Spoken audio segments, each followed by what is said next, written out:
Metade das empresas brasileiras busca os Estados Unidos para internacionalização. Departamento de Estado inaugura a renovação de passaporte dos Estados Unidos via online.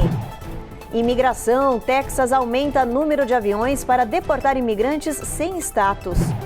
Começa a temporada da Laninha, que vai elevar temperaturas e provocar tempestades intensas nos Estados Unidos. E a Flórida segue sofrendo com chuvas e inundações históricas que já deixam vítimas fatais.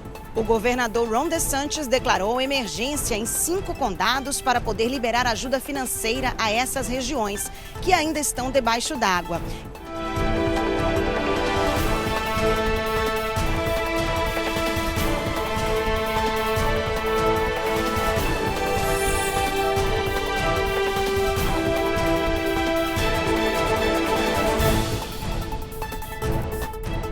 Olá, o Jornal Américas no Ar está começando.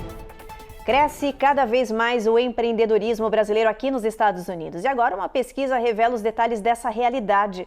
Você sabia que hoje o território norte-americano é alvo de 46% das empresas brasileiras que buscam uma operação internacional? Reportagem da Eloaura Zen. Depois de buscar o sonho americano na pessoa física, empresários brasileiros agora o fazem na pessoa jurídica também.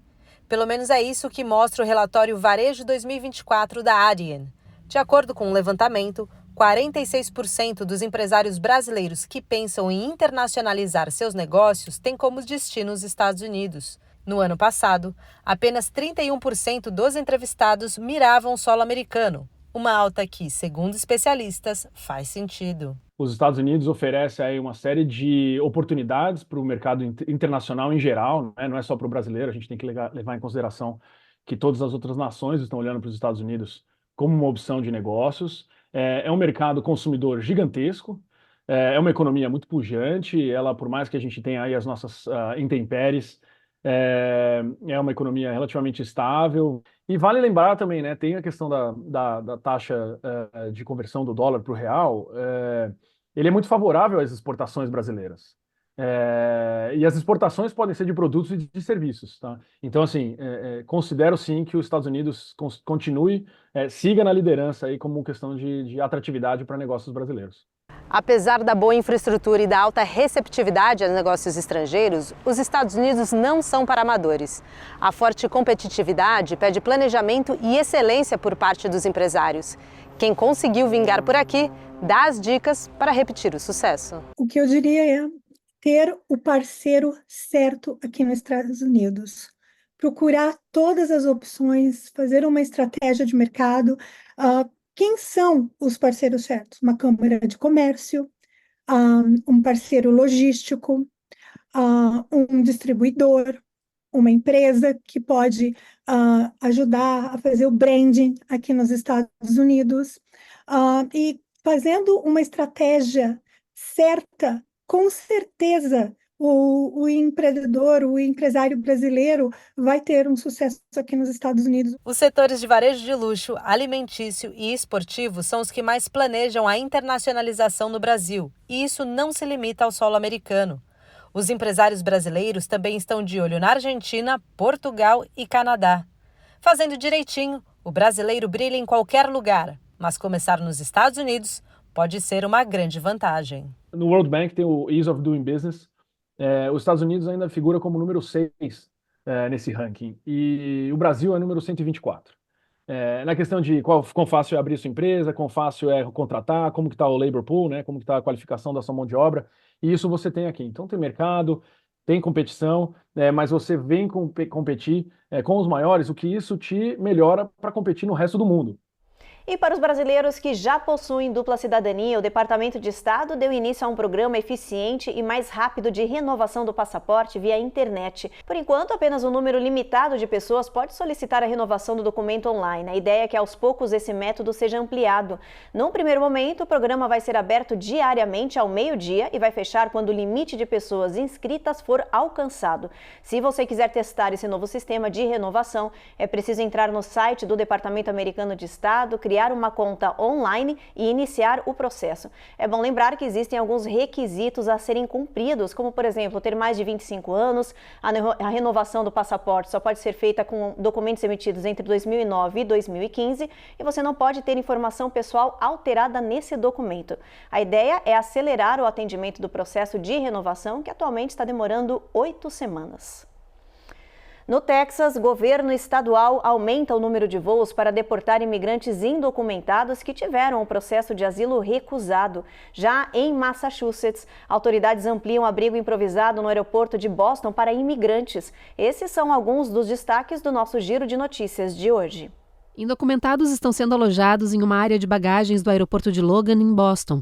Em menos de uma semana, o espaço teve que ser dobrado para alojar novos recém-chegados. As mais de 100 famílias estão recebendo colchões e cobertores para dormir no chão enquanto aguardam vagas nos abrigos lotados da cidade. O governo de Massachusetts informou que o estado já recebeu quase 10 mil indocumentados só no último ano, todos enviados direto da fronteira sul. No Texas, o governo estadual aumentou o número de aviões para deportar imigrantes sem status para seus países de origem. A última aeronave decolou ontem, levando indocumentados de volta para Guatemala. Outros 100 mil imigrantes foram despachados de ônibus para estados vizinhos no último ano. O Texas vem aumentando as restrições e aprovando novas medidas para combater o alto número de indocumentados que cruzam a fronteira sul e entram no estado sem status.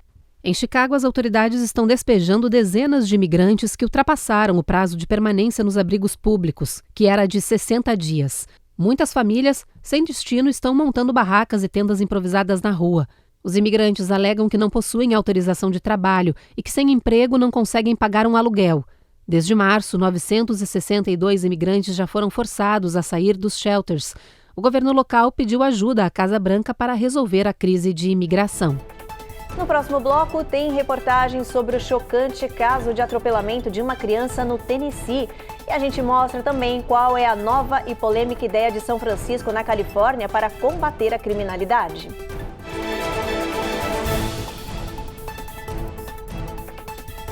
Américas no ar. Oferecimento Rejab Ship. Melhore agora sua qualidade de vida. Uninter, a melhor faculdade para brasileiros nos Estados Unidos. Acesse uninteraméricas.com e inscreva-se já.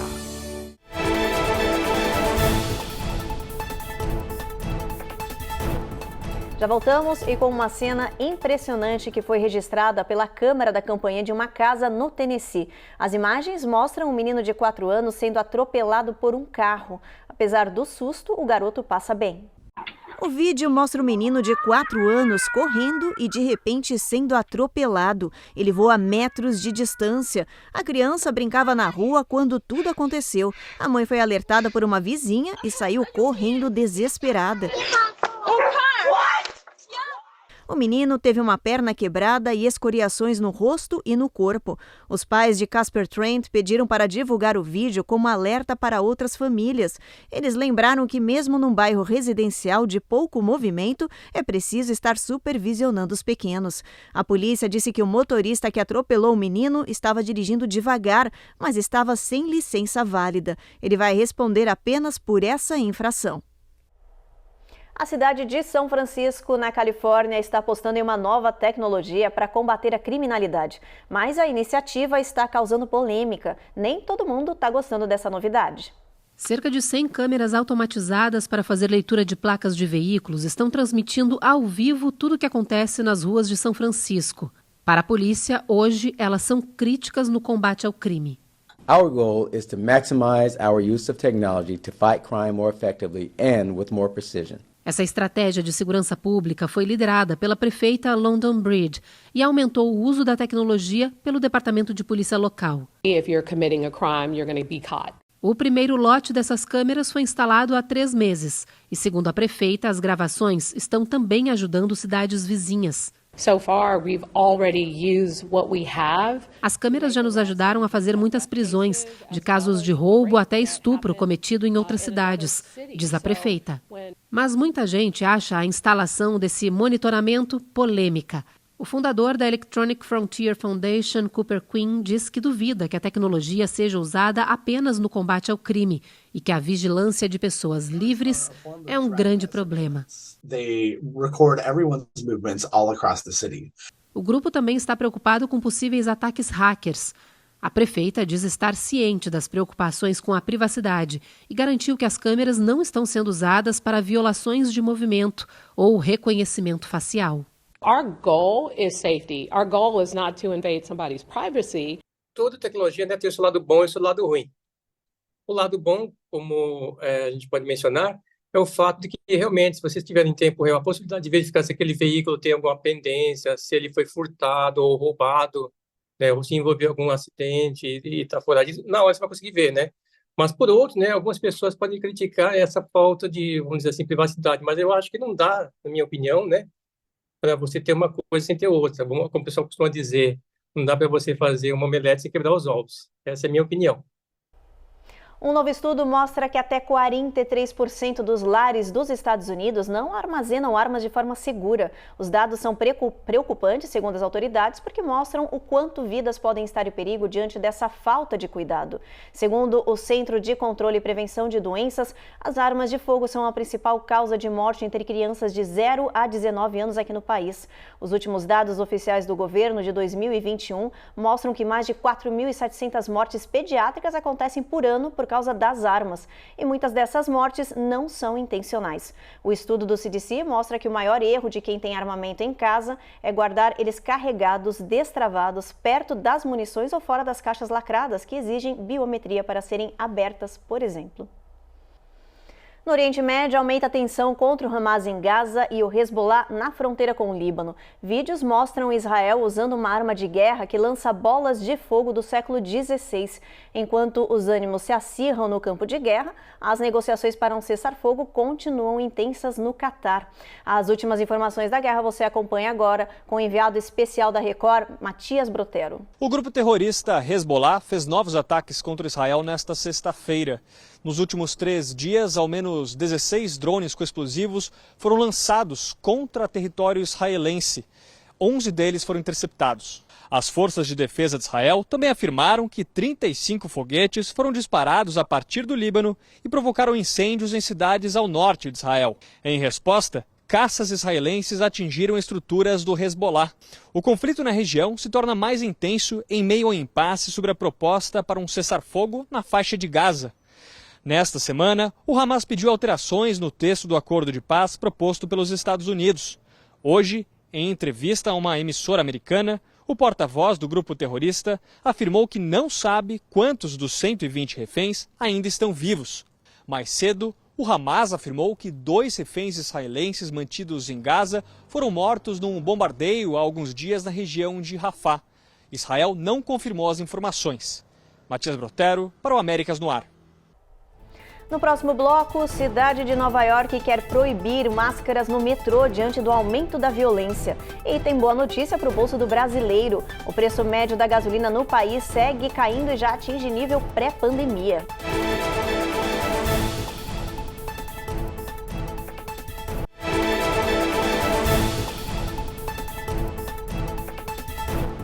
Nova York deve retomar uma antiga medida que divide opiniões, a proibição do uso de máscaras faciais no metrô da cidade.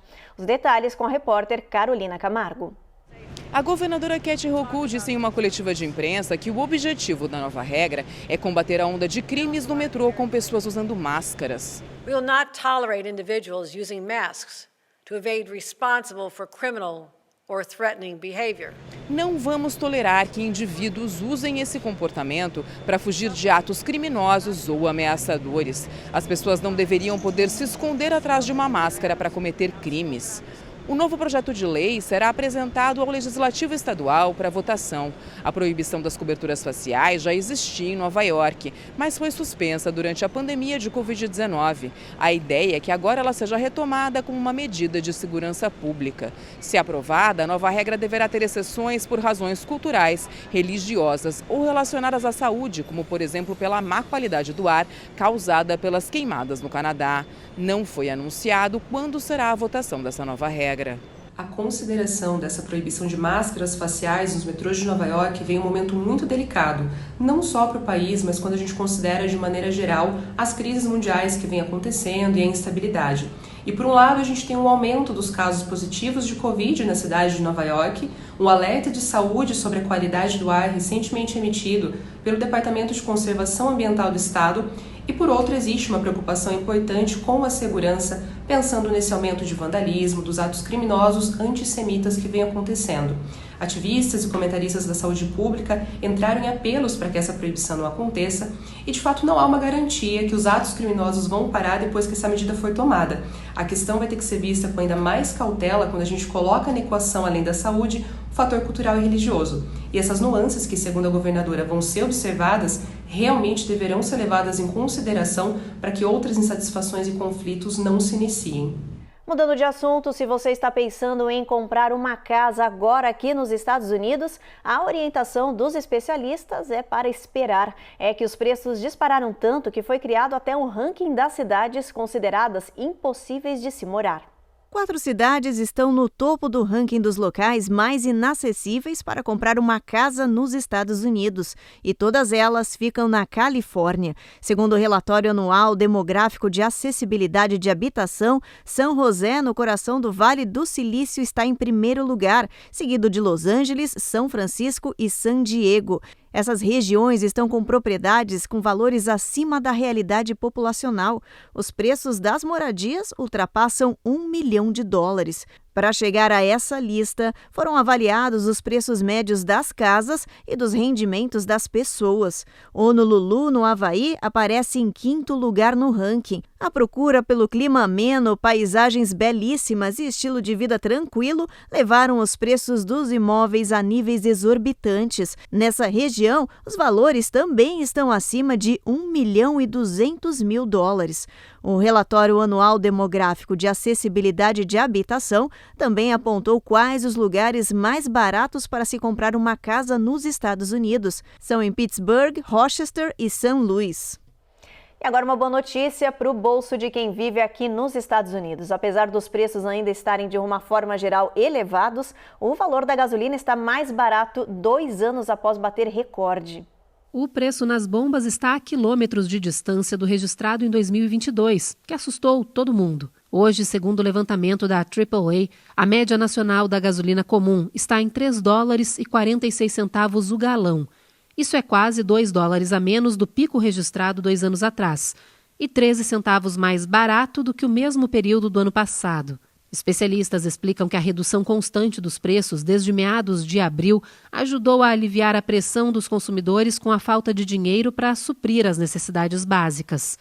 E os preços na refrigeração da bomba, por iniciativa da Casa Branca, também desempenharam um papel central ajudando a baixar a inflação. Para se ter uma ideia, hoje o preço do combustível está bem semelhante ao que era registrado antes da pandemia de Covid-19.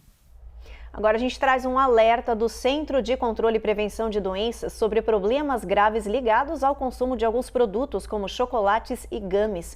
Muitos desses produtos que contêm extratos de cogumelos estão cada vez mais populares e podem conter ingredientes não revelados ou substâncias ilícitas, segundo a agência. Nas últimas semanas, o país viu um aumento significativo nas hospitalizações por causa de um surto de doenças graves ligadas ao consumo principalmente de chocolates, cones de banana, gomas da marca Diamond Shrooms. São dezenas de casos em ao menos 8 estados norte-americanos. Essas pessoas tiveram sintomas como convulsões, rigidez muscular, dor abdominal, frequência cardíaca anormal e pressão arterial alta ou baixa. Muitas precisaram ser colocadas em respiradores mecânicos e ficaram um bom tempo na UTI até conseguirem se recuperar. E olha, depois do intervalo tem as últimas atualizações sobre a situação na Flórida, que sofre com chuvas e inundações intensas. E a gente explica o que significa a chegada do fenômeno Laninha neste verão aqui nos Estados Unidos.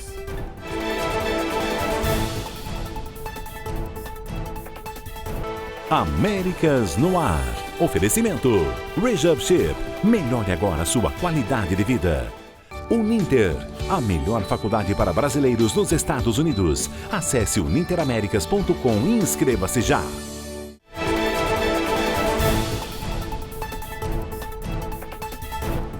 Pelo menos Unidos, 2 pessoas morreram na intensa e histórica tempestade de chuva e vento que vem atingindo o sul da Flórida na última semana e que foi considerado um recorde do último milênio. Vários bairros ficaram debaixo d'água e cerca de 7 milhões de pessoas ainda estão em alerta para inundações. A repórter Cone Rocha tem mais informações e fala pra gente o que fazer em situações de alagamento. O brasileiro Lucas Galhano, que mora em Aventura, na Flórida, é um dos afetados pelas fortes tempestades que atingem o estado há dias sem parar. É uma cena desesperadora, é uma cena de filme mesmo, ainda mais quando você está vivendo aquilo, a chuva caindo desesperadamente, todo mundo saindo de casa, você vê cachorros nadando na rua, você vê criança, você vê todo mundo apavorado, e você tentando chegar em casa.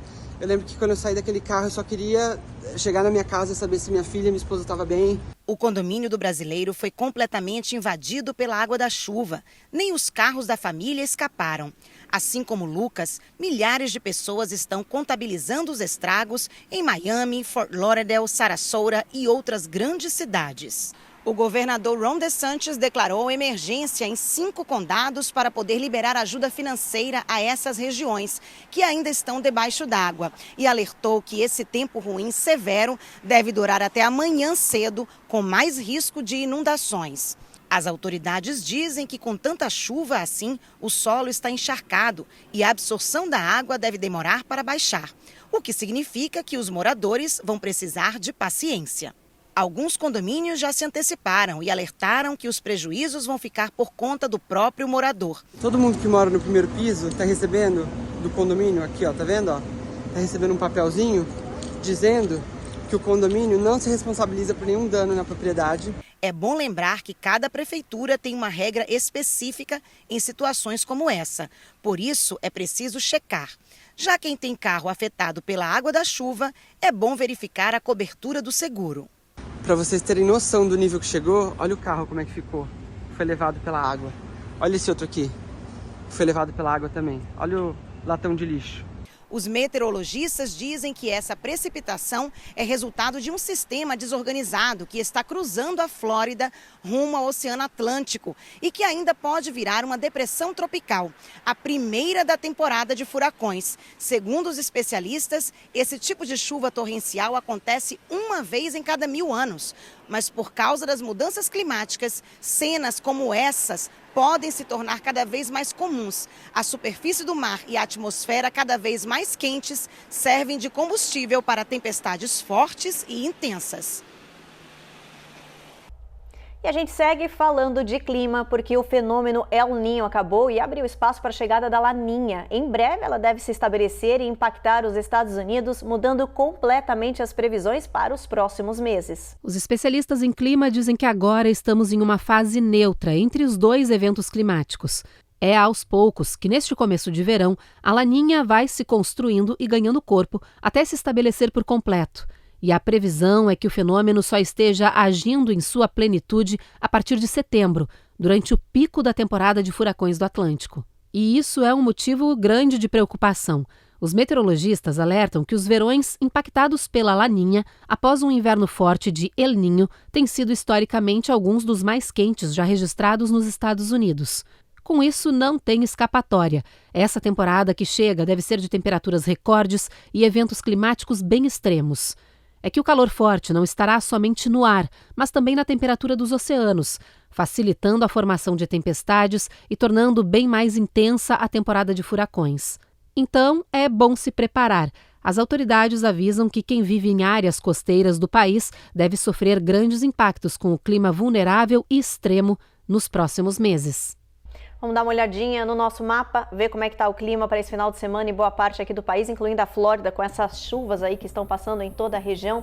Olha, Boston a gente tem chuva, mínima de 53, máxima de 76. Nova York e Washington a gente tem sol brilhando forte nessa área. Charlotte, Atlanta e Norfolk a gente tem tempo encoberto com máxima de 95 graus nessa região. Na Flórida a gente tem tempestade em Miami e Tampa, Jacksonville a gente tem tempo encoberto.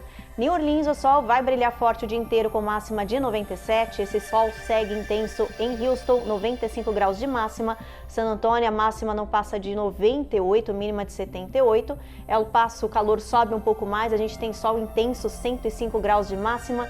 Em Albuquerque não tem nuvens nessa região também. Phoenix, o sol segue firme, 113 graus de calor, gente, bastante forte nessa área. Las Vegas, o sol segue intenso, máxima de 110 graus, mínima de 79. E São Francisco, a gente tem tempo encoberto com clima um pouco mais ameno, sol entre nuvens aí, mínima de 54, máxima de 70 graus. E olha, domingo é Dia dos Pais aqui nos Estados Unidos e os comércios estão comemorando a data junto com as famílias. É que as vendas estão em alta e já retomaram os níveis pré-pandêmicos. A Carla Marinho mostra pra gente que a expectativa é que a data movimente mais de 20 bilhões de dólares em vendas e celebrações. Domingo vai ser dia de festa para centenas de famílias que vão comemorar a data de diferentes maneiras, em casa, na rua ou até mesmo num jogo. Há muitas ideias excelentes por aí, várias opções. O importante é passar tempo com o pai, diz Catherine Cullen, vice-presidente da Federação Nacional do Varejo. Quem está pensando em dar presente, os itens mais populares este ano são as roupas. Na sequência estão eventos esportivos, cartões de presente e itens de cuidados pessoais. É o caso da Helena. Ela está à procura de uma camisa para o pai, mas além da qualidade, ela também busca bons preços. Eu estou pesquisando bastante por um presente de um preço bom e que ele goste, mas que não passe do meu orçamento. Catherine diz que as projeções para esta data comemorativa são animadoras. Os comércios estimam que cada consumidor deva gastar em média quase $190 com presentes ou celebrações. Os gastos totais este ano devem ultrapassar os 22 bilhões de dólares, superando o período pré-pandêmico. We're still seeing this elevated spending on these holidays and special events. Com ou sem presente, não importa, gente. O que vale mesmo é mostrar para o seu pai que você lembrou dessa data importante. Pode ser com um beijo, um abraço, uma risada ou até uma mensagem carinhosa. Por isso, a nossa equipe foi para as ruas ouvir o que as pessoas da nossa comunidade querem dizer para os seus pais neste domingo. Olha só. Pai, eu te amo muito, muito mesmo. Obrigado por ser meu herói nessa vida. Te amo mesmo. Beijo. Tem que celebrar, né? O tempo passa rápido. Tem que aproveitar o pai e a mãe. Ei, pai, te amo. Pai, feliz Dia dos Pais. Você é um pai extraordinário. Eu tenho muito orgulho de ser sua filha e é isso. Oi, pai. Feliz Dia dos Pais. Te amo. Eu sou muito grata por ele. Eu amo muito ele. Ele sempre me deu de tudo, sempre realizou todos os meus sonhos, sempre coloca um sorriso no meu rosto, mesmo se eu tô no meu pior dia. Sempre me fez feliz, sempre. Amo muito ele. É isso aí, gente. Então, feliz Dia dos Pais para vocês, um ótimo final de semana e o Jornal Américas no ar termina agora. A gente espera vocês então novamente segunda-feira e você segue agora então com a série Reis, a Divisão. Bom final de semana.